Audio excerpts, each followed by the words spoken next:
Hello everyone. तो आज दूसरा चैप्टर स्टार्ट करते हैं, जो है क्लाइमेटोलॉजी में कि सोलर रेडिएशन, हीट बैलेंस और टेम्परेचर। ठीक है। तो मैंने क्या किया है, इसको ना पार्ट्स में डिवाइड कर दिया है।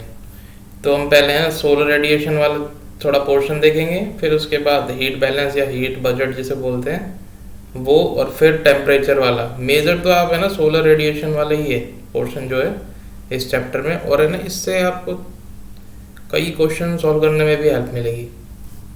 ठीक है, तो आगे देखते हैं। तो स्टार्ट करते हैं हम सोलर रेडिएशन से। सोलर रेडिएशंस क्या होती है, रेडिएशंस क्या होती हैं? एक तरीके से जो भी, जैसे डायग्राम में देखते हैं, सन से जो भी रेज आ रही हैं, जैसे ये रेज आ रही हैं, ठीक है, तो इनको क्या बोलते हैं कि इनकी शॉर्ट वेवलेंथ होती है। ठीक है, तो ये क्या करते हैं, ये जो एटमॉस्फेयर है ना, इसको है ना पेनिट्रेट करके अर्थ तक आती हैं। तो मतलब नॉर्मली क्या है, इनको सनरेज ही बोलते हैं हम। ठीक है, जो अर्थ तक पहुंचती है सन से जो भी रोशनी आ रही है, ठीक है, उनकी क्या होती है, वेवलेंथ कम होती है। ठीक है, तो उसकी क्या इस इनवर्स रिलेशन होता है हमारा फ्रिक्वेंसी से। तो उसकी फ्रिक्वेंसी ज़्यादा होगी तो मतलब पावरफुल रेज होती हैं ये, जो एटमॉस्फेयर को भी पार करके आ जाती हैं अर्थ सरफेस तक।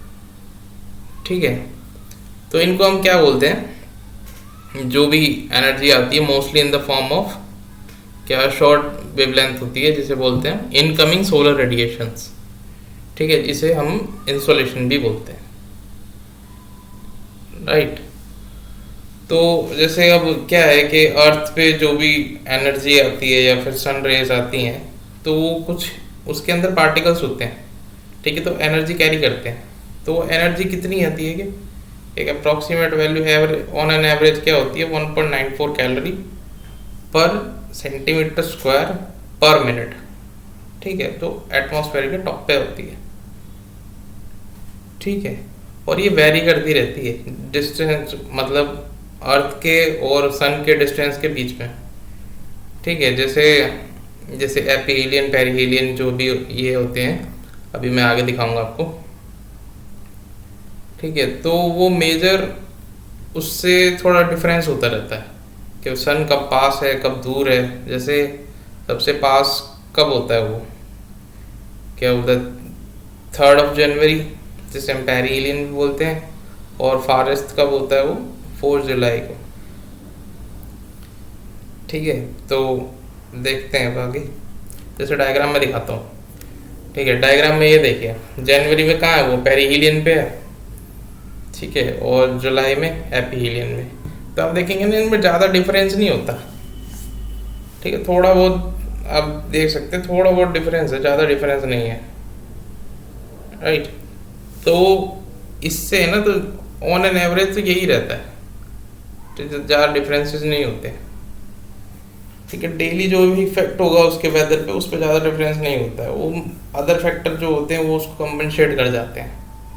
ठीक है, जैसे लैंड हो गया, सी हो गया, या फिर एटमॉस्फेरिक सर्कुलेशन होती है, एयर की जैसी भी सर्कुलेशन होती है, उससे ज़्यादा इफेक्ट पड़ता है। कि भाई ठंडी हवा चल रही है तो गर्मी थोड़ी कम लगेगी। ठीक है, और अगर समुद्र के पास है या फिर डेजर्ट में है तो उस हिसाब से गर्मी लगती है। ठीक, तो एक चीज़ और होती है, जैसे हमने पेरिहीलियन एपीहीलियन देख लिया है। हीलियन का मतलब आप समझ सकते हो, जिसमें सन से है, सन के रिस्पेक्ट में देखी जाती है। ठीक है, उसको हम हीलियन बोलते हैं। पेरिजी मतलब पास में आएगा, और ये पेरिहीलियन, सॉरी। ठीक है, और एक कॉन्सेप्ट और होता है कि जिसमें पेरिजी और अपोजी होता है। जी का मतलब आप अर्थ से रख सकते हैं। ठीक है, तो अर्थ के रिस्पेक्ट में मून की जो पोजिशनिंग होगी ना, वो देखी जाती है जब वो करते हैं।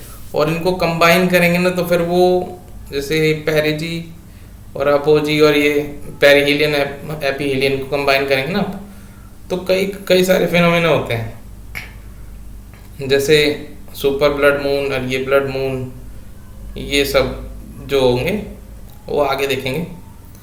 ठीक है, तो फैक्टर कौन कौन से है ना इंसोलेशन को अफेक्ट करते हैं। ठीक है, वेरिएशन कैसे कैसे आती है। तो सबसे पहली चीज़ तो रोटेशन।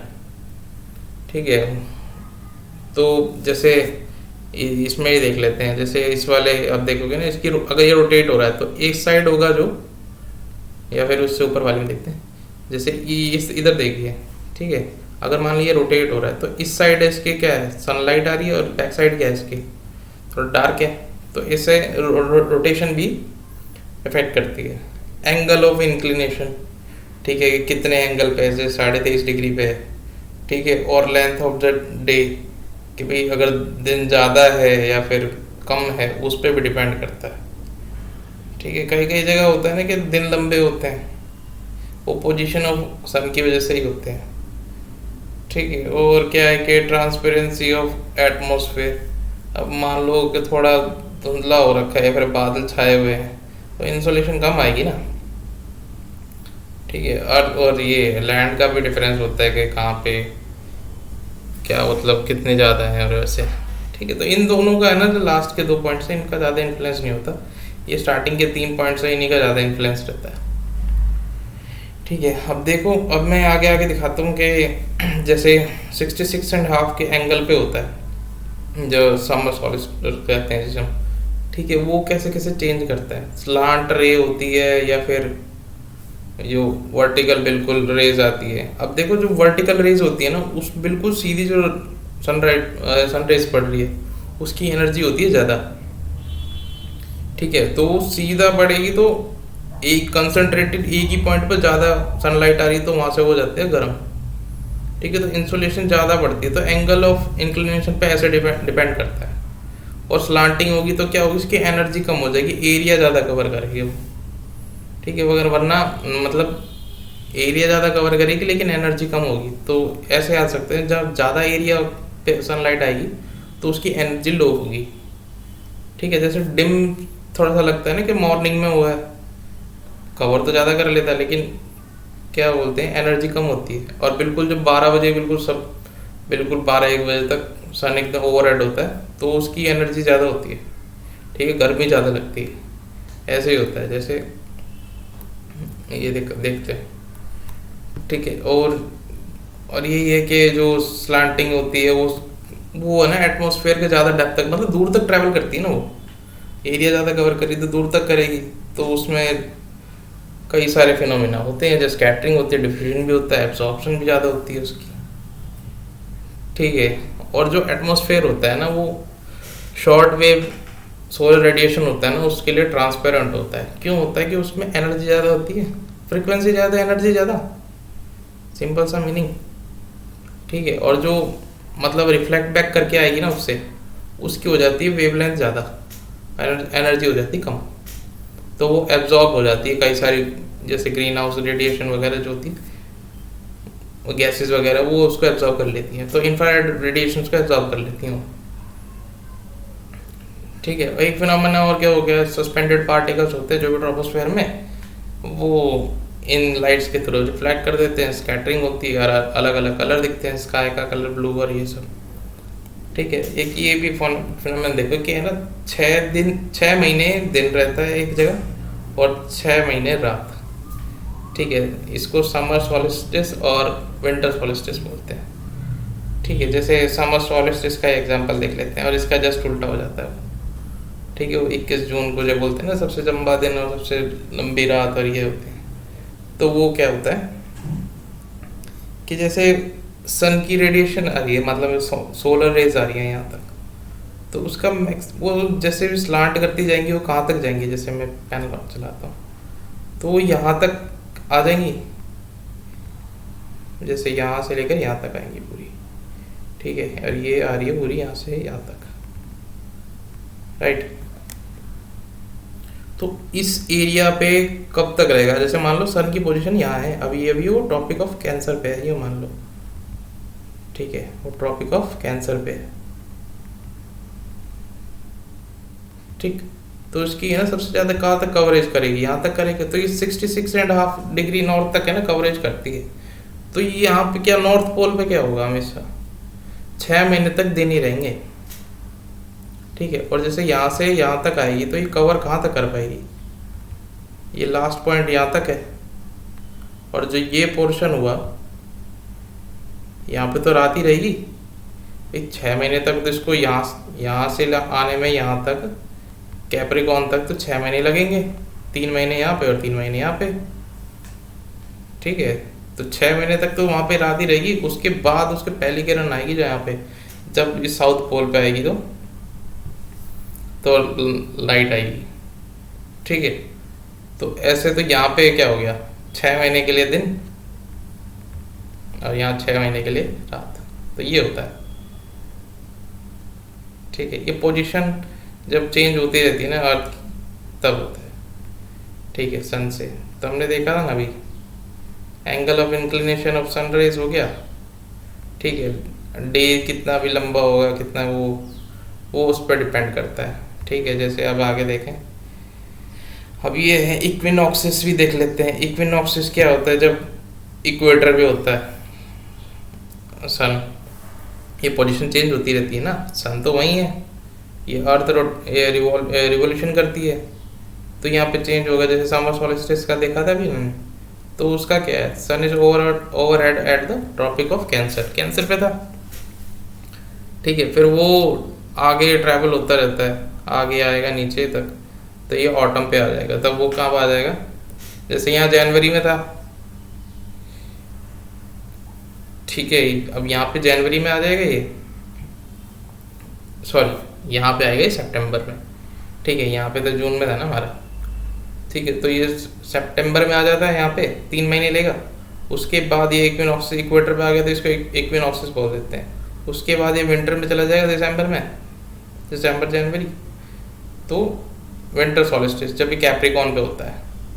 ठीक है, और फिर दोबारा फिर एक इक्वेटर पे आएगा। ये पोजीशन तो इसी चेंज होती रहेगी ना, समझ रहे। जैसे इसमें है कि यहाँ से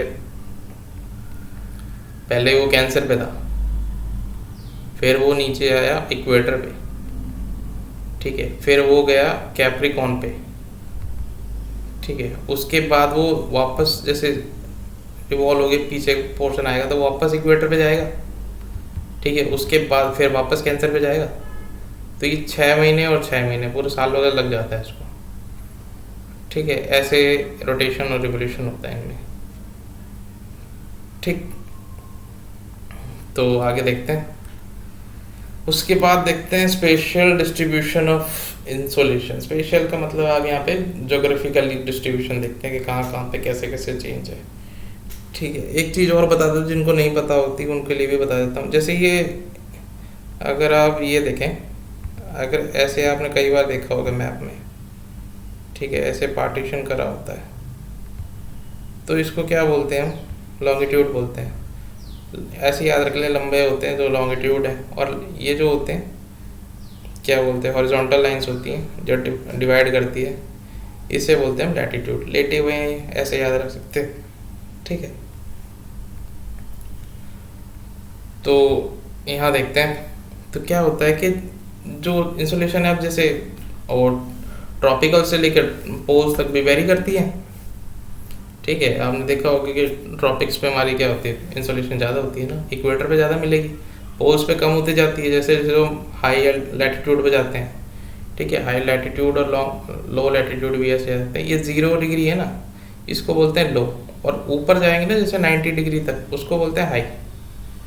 तो लो लैटिट्यूड से हाई लैटिट्यूड तक जाते हैं तो सोलर इंसुलेशन हो जाती है कम। ठीक है, और सबसे इम्पोर्टेंट चीज़, अब देखो क्वेश्चन तो क्या होता है कि यहाँ से क्वेश्चन पूछते हैं कि मैक्सिमम सोलर इंसुलेशन रिसीव कहाँ होती है। वो इक्वेटर पे नहीं होती है, वो होती है सब ट्रॉपिकल डेजर्ट वाले, सब ट्रॉपिकल बेल्ट पे। अब सब ट्रॉपिकल क्या होता है, यहाँ से 30 डिग्री पे चले जाओ। ठीक है, नॉर्थ एंड साउथ, अभी इसमें दिखाता हूँ। हाँ, ये देखो सब ट्रॉपिकल डेजर्ट्स है ना, तो यहाँ पे होती है सबसे ज़्यादा सोलर रेडिएशन। क्यों, यहाँ पे नहीं होते क्लाउड। तो क्लाउड भी क्या होता है, थोड़ा ठंडक बना के रखते हैं, वो रिफ्लेक्ट बैक कर देते हैं जो भी इंसुलेशन आती है। ठीक है, और इक्वेटर पे क्या होता है, इक्वेटर पे क्या वो है ना, थोड़ा कंपैरेटिवली लेस इंसुलेशन कैरी करता है बिकॉज ऑफ मैक्सिमम क्लाउड सबसे ज़्यादा इक्वेटर पे मिलेंगे ना।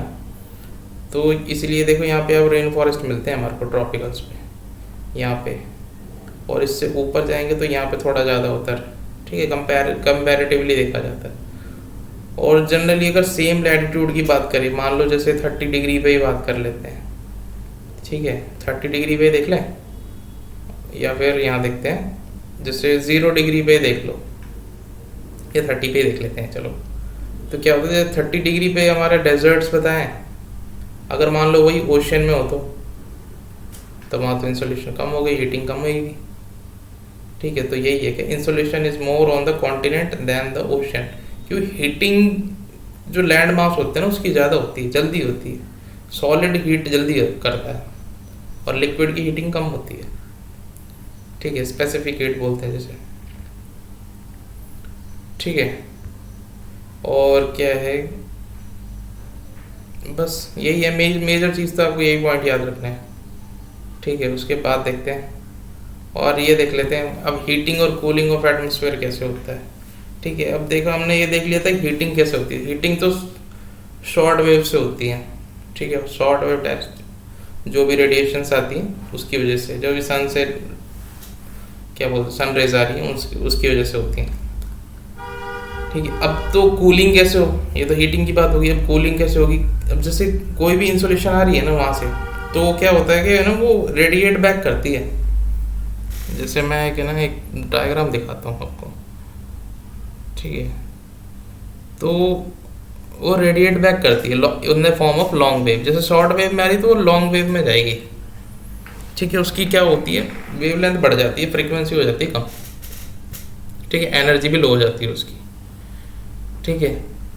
तो अब कैसे कई फॉर्म्स में होती है, जैसे कंडक्शन में भी होता है, कन्वेक्शन में भी होता है, एडवेक्शन में भी होता है, रेडिएट भी करती है। तो ये 4 फिनोमिनन होते हैं, ठीक है। जैसे अब डायग्राम में देखते हैं, जैसे अब ये है, तो कन्वेक्शन क्या होगा, जो वर्टिकल मूवमेंट ऑफ एयर होगा, ठीक है। हम उसको जैसे ये होता है हमारा एवापोरेशन, या फिर आप हीटिंग कर रहे हो, जैसे कोई भी पानी को उबाल रहे हो तो उसके वेपर्स ऊपर उठते हैं, वो कन्वेक्शन होता है, मीडियम की ज़रूरत नहीं होती, ठीक है। और कंडक्शन में क्या होता है कि ना, कंडक्शन में मीडियम होता है। जैसे यहाँ पे हाई टेम्परेचर हो रखा है, यहाँ पे हीटिंग स्टार्ट होगी ना, तो कंडक्ट होके बाय दिस मीडियम, ठीक है, कोई मीडियम चाहिए होता है उसको, वो ट्रांसफ़र होती है दूसरे मीडियम तक, जहाँ पे हीट से सरप्लस से डेफिसिट पे जाती है, इसको बोलते हैं कंडक्शन।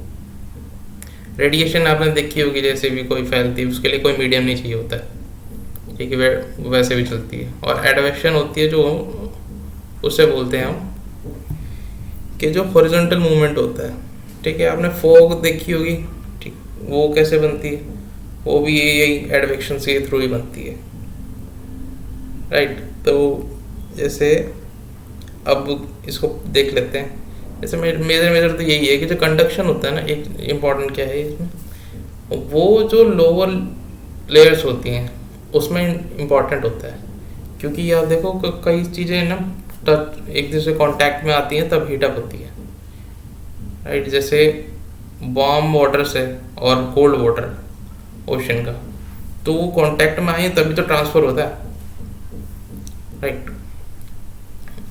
तो ऐसे होते हैं ये। और कन्वेक्शन क्या हुआ, हमारे जैसे रेनफॉल वगैरह है उसके लिए कन्वेक्शन तो होता है, इसलिए तो कन्वेक्शन रेनफॉल बोलते हैं उसको, by the process of evaporation उठती हैं। तो ये ट्रोपोस्फेयर तक ही होती है। जैसे मैंने बताया था, कोई भी जितनी भी हमारी वेदर फोरकास्टिंग होती है, जैसे पहली वीडियो में बताई है मैंने, जितने भी वेदर के या फिर क्लाइमेट के फिनोमेना होते हैं वो सारे ट्रोपोस्फेयर में होते हैं, राइट। और एडवेक्शन क्या हो गया कि कोई भी कोल्ड एयर मास हो गया या फिर वार्म एयर मास हो गया, वो आपस में टकराते हैं तो फॉग बनते हैं, ठीक है। तो हॉरिजॉन्टल मूवमेंट को बोलते हैं, अभी मैं दिखाता हूँ उसको। और हॉरिजॉन्टल मूवमेंट ज़्यादा इंपॉर्टेंट होता है वर्टिकल मूवमेंट से, क्योंकि ये ना ये रेगुलेट करने में काम आता है, ठीक है। जैसे ये देखो आप कि जैसे यहाँ पे हाई प्रेशर है, ठीक है, थोड़ा ठंडा एरिया, वहाँ से हाई प्रेशर से लो प्रेशर की तरफ चलती है विंड, राइट। तो क्या है कि ये हमारे को फील होती है, इसको हम विंड बोलते हैं। और जो वर्टिकल मूवमेंट होता है ना, उसको हम एयर बोलते हैं। जब जो हमारे को फील क्या होती है, हमारा जो फील होती है वही देखें हम, उसी की तो स्टडी ज़्यादा कर सकते हैं। तो विंड होती हैं वो, ठीक है। अफेक्ट भी हमारे को विंड ही करती हैं। जैसे अब सीजनल कोई विंड चल रही है, लोकल विंड चल रही है, जैसे लू को ही देख लेते हैं, वो आउटकम है इसका एडवेक्शन का, राइट। तो वो क्या है, वो थार डेजर्ट में चलती हैं जो, जैसे लोकल विंड्स होती हैं जितनी भी, वो एडवेक्शन प्रोसेस ही होता है उसका, ठीक है। अब देख लेते हैं टेरेस्ट्रियल रेडिएशन। अब टेरेस्ट्रियल का एक मतलब कोई हैवीली बॉडी है उसको बोलते हैं। जैसे यहाँ पे इन केस हो क्या होगा, यहाँ पे आ जाता है अर्थ। अर्थ में क्या होगा कि रिसीव कैसे करती है वो, शॉर्ट वेव से होती है और हीटअप हो जाती है, उसके बाद रेडिएट बैक करती है, खुद ही करती है। इसलिए उसका जो है ना, हमेशा कभी भी टेम्परेचर उसका इंक्रीज डिक्रीज नहीं होता है, बजट मेंटेन रखती है वो, या तो सरप्लस या डेफिसिट नहीं होता है, ठीक है। जैसे यहाँ से आ रही टेरेस्ट्रियल रेज, सन से आ रही है, विजिबल रेज आ रही है, एब्जॉर्ब होगी वो कहीं ना कहीं से, और इंफ्रारेड रेडिएशन निकालती हैं, रेडिएट बैक करती हैं। इसीलिए जो ये इंफ्रारेड रेडिएशंस होती हैं ना, ये एब्जॉर्ब कर लेते हैं ग्रीन हाउस गैसेस, इसलिए ये ग्लोबल वार्मिंग क्रिएट करती है, ठीक है। आप इसको लॉन्ग वेव टेरेस्ट्रियल रेडिएशन बोल सकते हो, या फिर इसको इंफ्रारेड रेडिएशंस बोल सकते हो, दोनों यूज होती हैं, राइट। तो है ना, हमारे को यही चीज़ याद रखनी है। और जो क्या बोलते हैं, नीचे से एटमॉस्फेयर को गर्म करती है, जैसे रेडिएट करती है, उसे हम बोलते हैं टेरेस्ट्रियल। जो भी किसी भी हैवीली बॉडी से निकल के आ रही है उसको रेडिएशन बोलते हैं, टेरेस्ट्रियल बॉडी बोलते हैं उसको, ठीक है। और यही होता है कि लॉन्ग वेव्स जो होती है वो एटमॉस्फेरिक गैसेस होती है, जैसे कार्बन डाइऑक्साइड और अदर ग्रीन हाउस गैसेस होती हैं, वो उनको एब्जॉर्ब कर लेती हैं, हीटिंग क्रिएट होती है, और फिर ग्लोबल वार्मिंग का फिनोमेना होता है, राइट। तो इसीलिए क्या होता है कि है ना, जितनी भी अमाउंट आ रही है, जैसे जितनी भी अमाउंट आ रही है सन के थ्रू रेस की, ठीक है, वो रेडिएट बैक कर दी जाती है। तो इसीलिए है ना, मेंटेन रहता है, अर्थ अपना टेम्परेचर मेंटेन रखती है, ठीक है। इसे ही बोलते हैं हम हीट बैलेंस।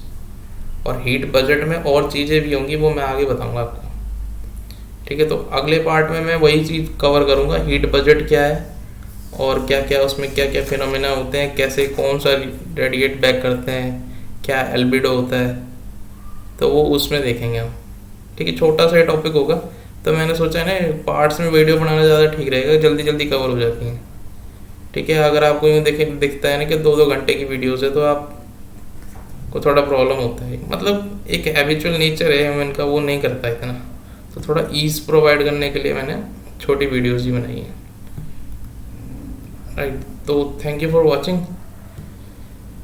बाकी आगे वीडियो में मिलते हैं।